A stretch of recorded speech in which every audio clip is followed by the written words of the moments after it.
All right, welcome, ladies and gentlemen. Just getting things set up. We're not ready to go live just yet. I'll be right back, guys. I'll leave you guys with the starting screen. I'll leave you guys here. I'll be right back.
It was all right. That wasn't our most successful stream in terms of viewership, but it picked up a little at the end.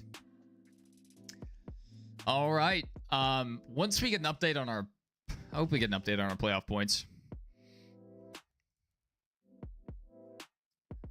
Let's go NASCAR.com. Go to our...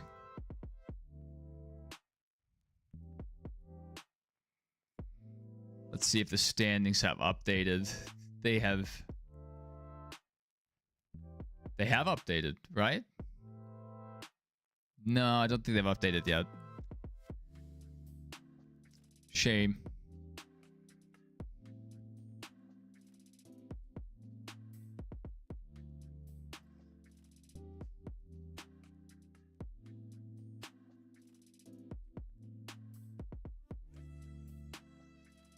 Warren Smith said Briscoe cooked in the race. His average position, according to the NASCAR app, was 1.77. Yeah, I see that now. Yeah. I have some results pulled up myself.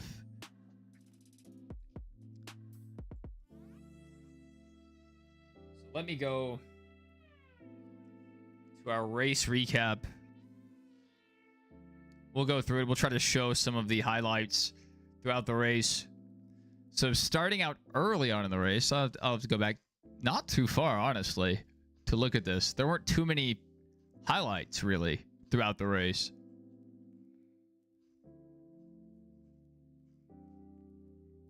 So starting out the race on lap 1.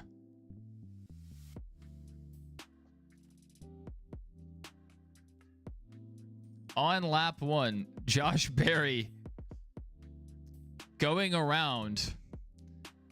Now, the big winner here in this accident is Tyler Reddick.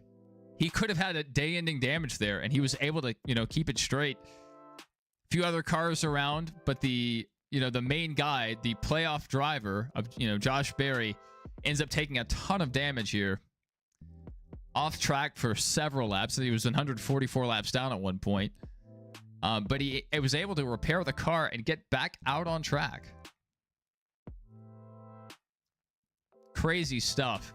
Great save by Josh Berry's crew to get out there, get the car repaired, get that one extra bonus point. You never know how the playoffs will go. That could be the point that gets him into the next round. But as of now, he's going to be in quite a hole. But Tyler Reddick barely escaping damage here, or heavy damage. How this didn't, how Tyler Reddick didn't go around here I mean, insane. That right rear gets a little bit into the outside wall. Hey, you can be upset that Tyler Reddick didn't win. The great man, you can be upset all you want, but he's lucky just to have finished where he did. You know, this could have taken him out of the race completely. This could have damaged his steering, you know, whatever. You know, the next gen car is not the most robust car when it comes to the steering. So he's lucky to even still be in it.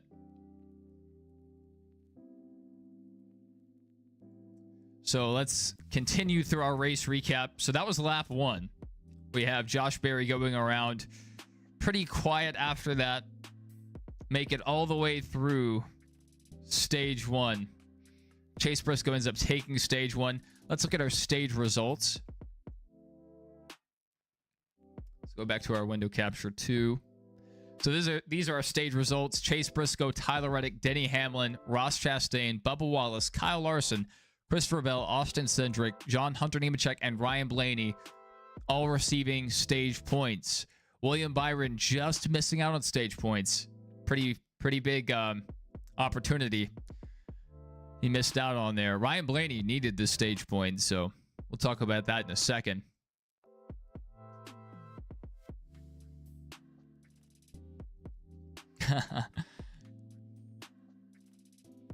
And then once we head back out, Shane Van Gisbergen got the free pass. You know, he needed it throughout the day.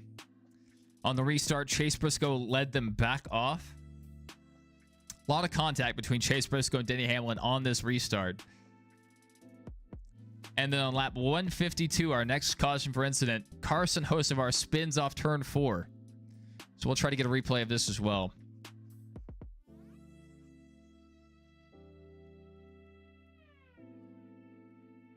Here we go.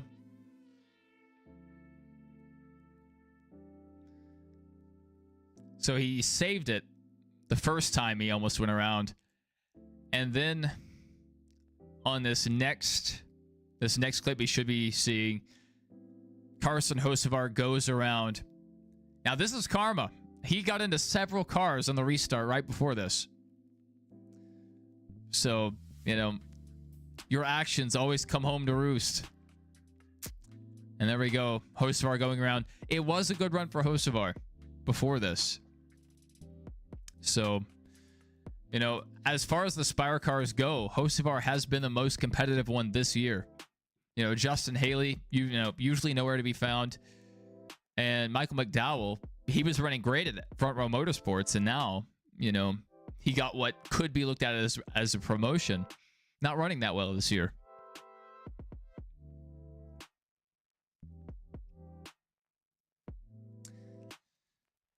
Restarting on lap 158, Chase Briscoe led them back off. And our next caution here, Cody Ware spinning down the backstretch on lap 203 after contact with Ryan Preece. See if we also have a replay of this.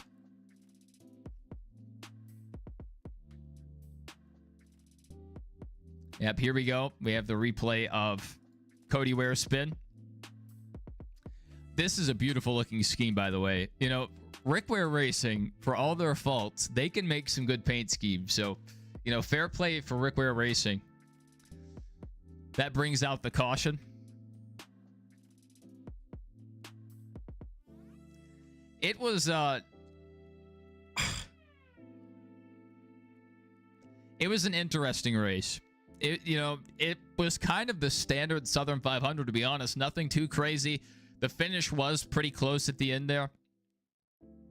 Not many complaints about the next gen car, but there wasn't a ton of passing throughout the field. A lot of the passing was created by guys attempting to pass, not getting it, and losing momentum.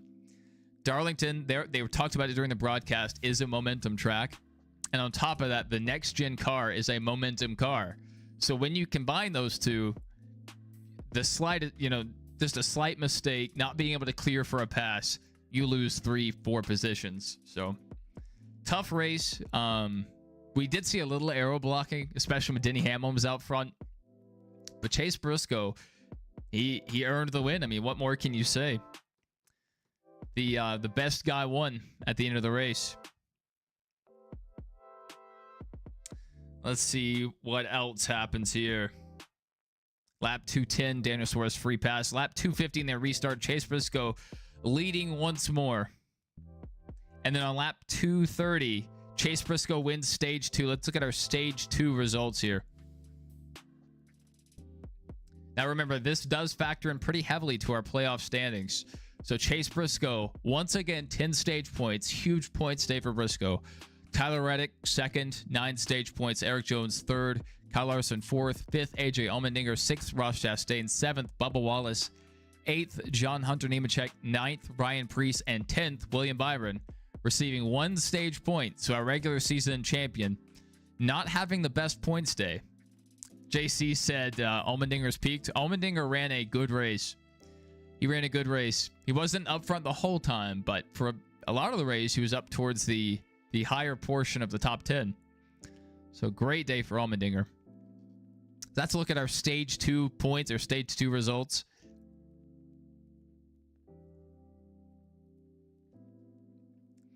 Faithful in Jesus says Eric Jones in the last 2 races has an average finish of 4.0. I'll let you post the link in the chat.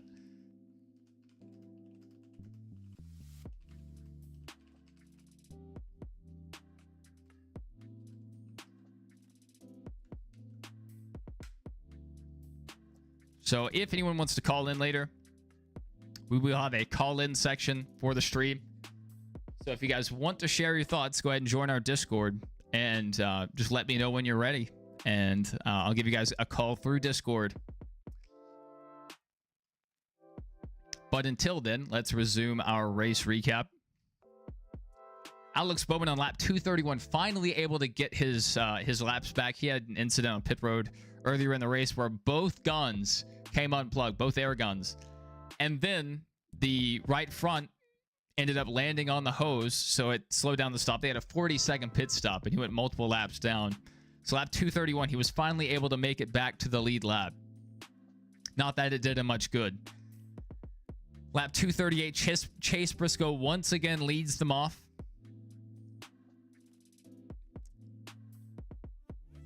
And then on lap 313, Derek Krause's car, the 44 car, ends up catching fire and bringing out the caution once more.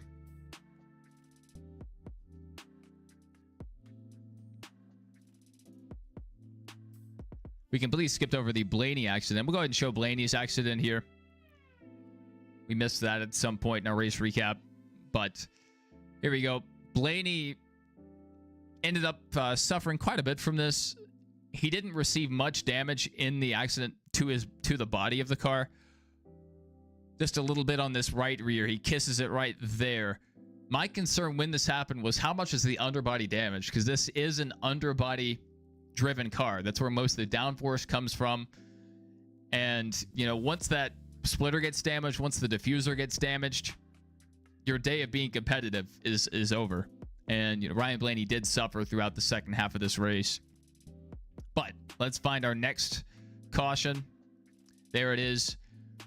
Well, we just reached Derek Krause catching fire. So something wrong. I don't know if it was an oil line or what happened with this car, but it grenaded. And, you know, he didn't get out of that car too quickly. You know, that's a driver's one of their worst fears, is not being able to escape during a fire. We saw that with Matt DiBenedetto yesterday in the Xfinity race at Portland. And then here we have Derek Krause catching on fire. And that can't be healthy, breathing in all these fumes.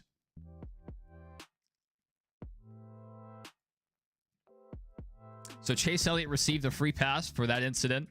And on the restart, Chase Briscoe once again led them off.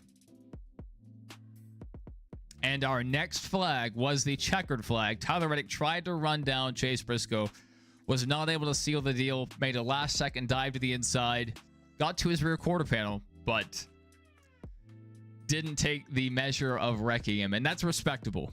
You know, some drivers, Joey Logano, would have dive bombed and possibly cleared out Chase Briscoe, but Chase Briscoe holds on and gets the win. So let's go ahead and review our results here. So first, we have Chase Briscoe. Just a dominant race for Chase Briscoe. Second, Tyler Reddick.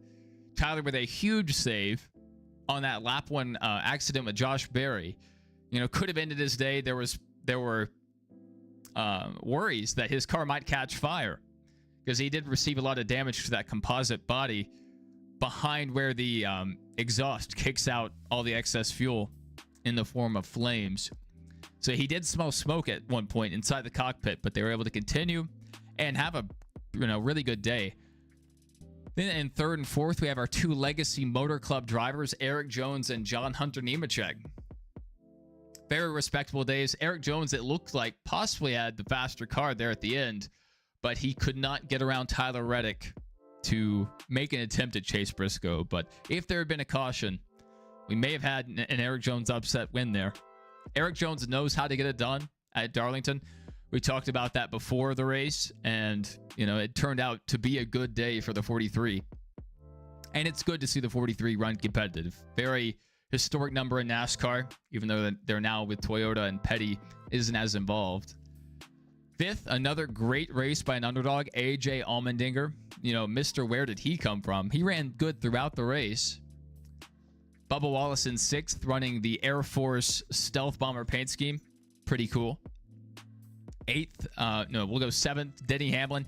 Denny Hamlin had to recover from a pit road accident. They had a slow pit stop. Weren't able to get off pit road very quick. They fell all the way back through the field, I think to maybe near 28th. Slowly worked their way back up. So a seventh was a good finish there for Denny Hamlin.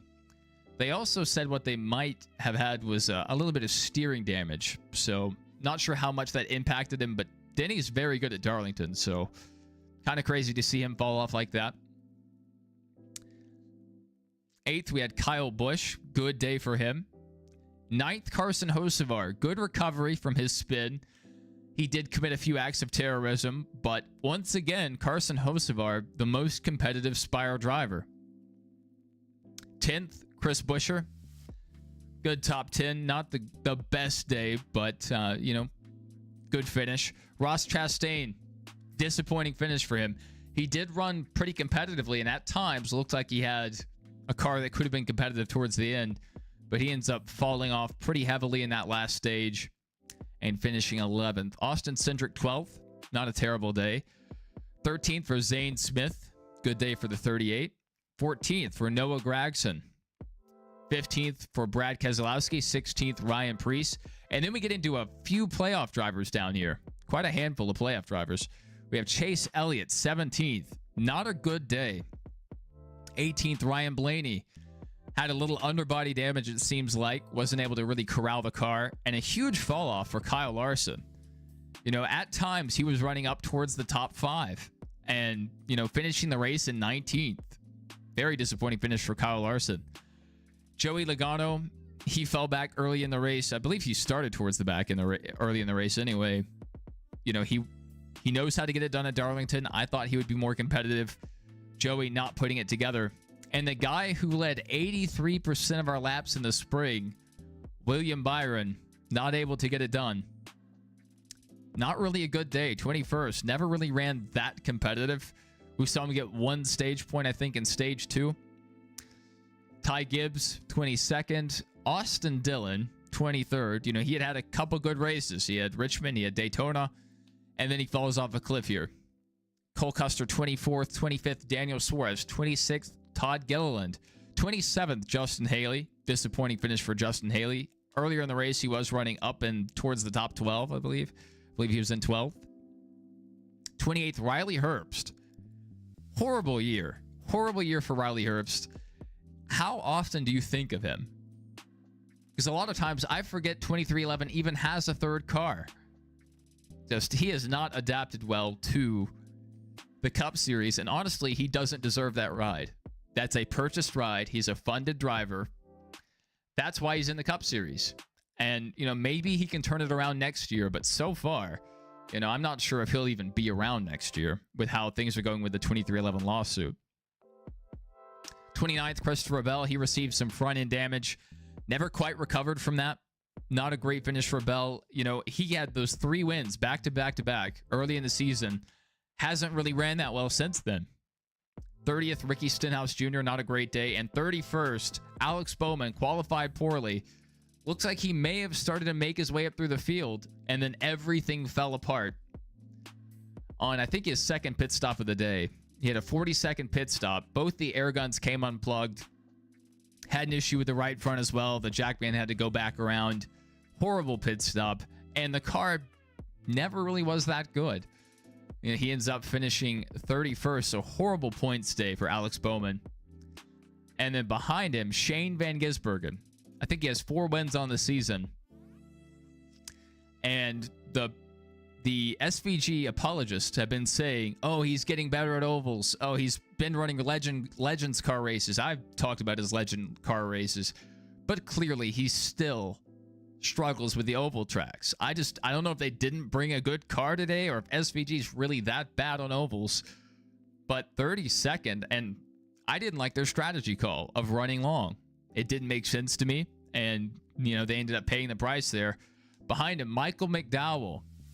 He was having good finishes, competitive finishes in the 34. Since moving to the 71, we haven't really seen much out of Michael McDowell. 34th, Ty Dillon. 35th, Timmy Hill. Good to see him back in the Cup Series.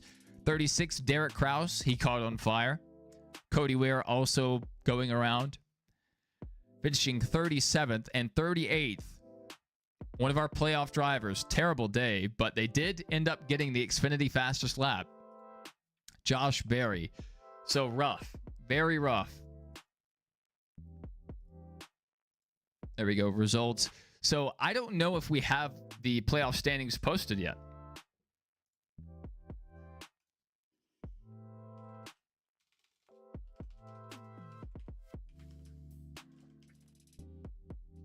Let's see if anyone's posted the playoff standings yet. Boom. There we go. We do have a picture. Thank you, Xfinity Racing. Great account here. So let's look at our playoff picture. Chase Briscoe has locked himself into the round of 12 with 1 win. Denny Hamlin, 43 points above the cut line. Maybe this is Denny's year. This might have been the low point of his playoff run, and he still finished 7th. Kyle Larson holding on, 38 points to the good. Tyler Reddick, 35 points to the good. You know, winless, so he came in, I believe, below the cut line, so it's great to see him running very competitive. Bubba Wallace, 5th in the points. William Byron, not a great day. 25 points above the cut line still. 7th, we have Ryan Blaney, 22 points above the cut line. He got involved, ended up getting spun or spinning out, getting some damage, I believe, to the underbody, but still 22 points to the good. 8th place, Ross Chastain. He had a good run going and ended up falling back through the field, but still a good finish for Ross Chastain. 21 points to the good. Austin Cindric holding on, 12 points above the cut line. Christopher Bell. You know, we just talked about him having a good start to the year, but since then really hasn't done much. Only 11 points above the cut line now. Chase Elliott, 9 points above the cut line. Really not a good day for Chase either. And SVG, after the huge advantage he had, winning 4 races in the regular season, only 3 points above the cut line. And nothing really happened to SVG. He just isn't good at the ovals. And maybe he can put together some better finishes elsewhere. But as of right now, he's in danger. He's in a lot of danger. Austin Dillon.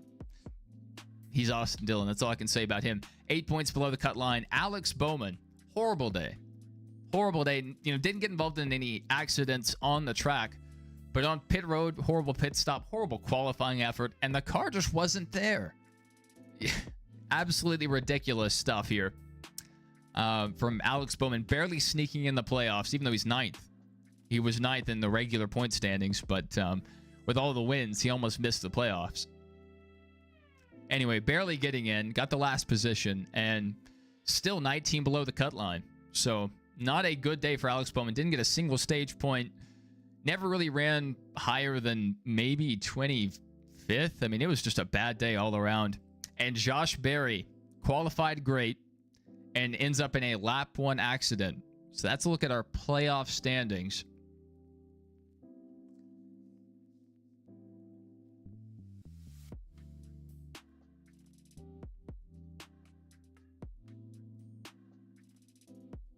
So I'm not sure we have anything else really to discuss. Let's see what people are saying online. What is NASCAR Twitter's reaction to today's race? That's what I want to know. And we're getting ready for the call-in portion of the stream. If anyone wants to call in, go ahead and reach out through Discord or in the chat. Let me know you're ready to talk, and we'll get to that call-in section. So if you guys are interested, let us know. Let us know. Because we are about to get to that portion. If not, we'll just wrap things up. You know, short and sweet stream here. And we may go live with something else. Maybe some flat-out gameplay after this. So Chase Briscoe, so this is from NASCAR Insights. Chase Briscoe wins the Southern 500. First back-to-back Southern 500 winner since Greg Biffle in 05 and 06. First driver to lead 300-plus laps in the Southern 500 since Bobby Allison in 1971. 3 different Toyota teams finished in the top 3, first time in their history. Great day for the Toyotas. They led all but 16 laps. Insane. Let's see, what are our Winston Cup points here? Let's look at alternate history. So this would be a look at our Winston Cup points. Chase Elliott first, taking the points lead back. Chase Briscoe up to second in our Winston Cup points. Christopher Bell third. Fourth, Kyle Larson. Fifth, William Byron. Sixth, Denny Hamlin. Seventh, Ryan Blaney. Eighth, Tyler Reddick. Ninth, Chris Buescher.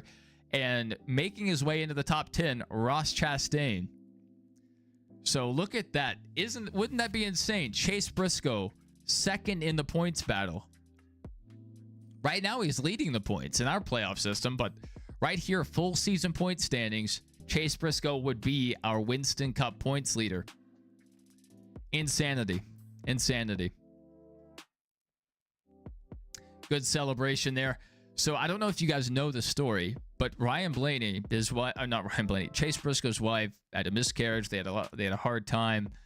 And then that very next race, Chase Briscoe ends up winning the Xfinity race over Kyle Busch. It was a huge win, very emotional.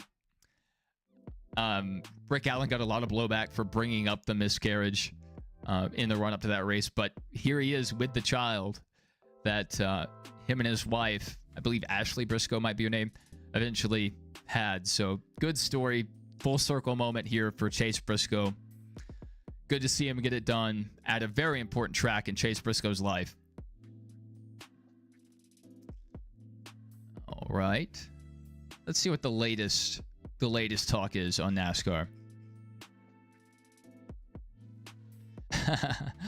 Start by getting rid of the solid underbody. That's exactly what I'm talking about. Top 20 finish to start the playoffs. Chase Elliott fans unhappy.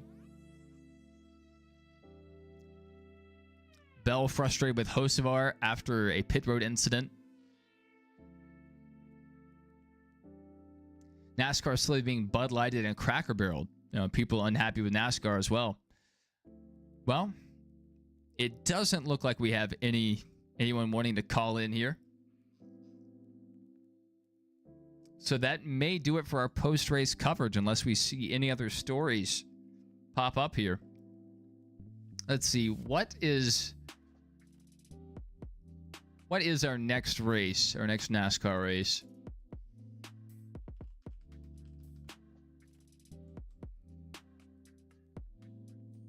So September 6th, this next weekend at 6:30. Are you serious? Another 6:30 race? I don't know why the Xfinity Series wants to go head-to-head with college football, but it is stupid. So that's our next Xfinity race. We'll be live for that, potentially. Probably won't be at, full coverage like this, where I'm here the whole time. Especially if LSU plays at 6:30. That'll be my main focus. So let's look at the next Cup race. All right, Sunday, September 7th at 2 p.m. So we might be live for that one. So look for us here, and definitely look for us for post-race coverage just like this. So we'll look forward to that. Gateway, kind of a flat, long track. Heavy braking. Hendrick historically hasn't performed well there, so I'm not too optimistic about next week. But we'll see what happens at Gateway. What team can put it all together. kind of a last call here. Unless anyone wants to call in, I think we'll end our post-race coverage. We may go live again tonight for something else. But it's good to see you, JC1424, Faithful in Jesus, Warren Smith, the great man, The King is Dead 15. Good to see all of you guys. We'll go ahead and run an ad break. And for those of you that are still here, kind of just some general thoughts on the race. You know, Chase Briscoe went out there and earned it. Very disappointing to see Josh Berry go around on lap 1. It would have been interesting to see how the race played out and how the playoffs could have played out had Josh Berry have not wrecked there. I mean, the whole race could have been different. You don't know. Just a huge bullet dodge by Tyler Reddick.